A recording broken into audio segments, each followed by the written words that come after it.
A blast that helped win World War II happened right here in New Mexico at the Trinity site. But when that atomic explosion went off, a lot of people were just miles away, possibly soaking in radiation. Target 7's Nancy Laughlin explains why they say the effects could last for generations.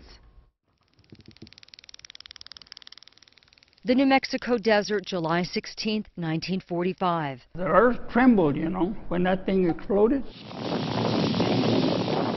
The world's first atomic bomb exploded at the White Sands Missile Range. That sucker, it actually rattled everything. That sucker was Trinity, the code name of the first detonation of a nuclear weapon.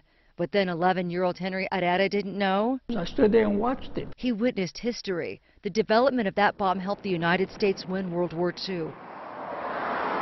But some people who live near the Trinity site believe New Mexicans paid a heavy price, unknowingly participating in the world's largest science experiment. There is not one family in Tularosa that has not suffered from cancer. Arreta is a cancer survivor. His wife, Gloria, who is also from Tularosa, was only 3 years old when the bomb went off. The Arretas say no one in the area was told the blast was coming, told to leave, protect their property, agriculture, or livestock. They used the people there as guinea pigs. In our backyard, they blew that atomic bomb. There was farmers that were within miles of that atomic bomb where they exploded it. The Arretas are part of a group called the Tularosa Basin Downwinders. They maintain the A-bomb not only impacted the generation alive when it went off, but changed the genetic footprint of future generations too. I'm a cancer survivor. I found out I had thyroid cancer when I was 39 years old. And the first question they asked me is, when were you exposed to radiation? Tina Cordova, who is a member of the Downwinders, says for years they've been fighting to get the feds to come to New Mexico to see if, in fact, the nuclear blast that happened here nearly 70 years ago left a lasting scar. Now they may finally get some answers.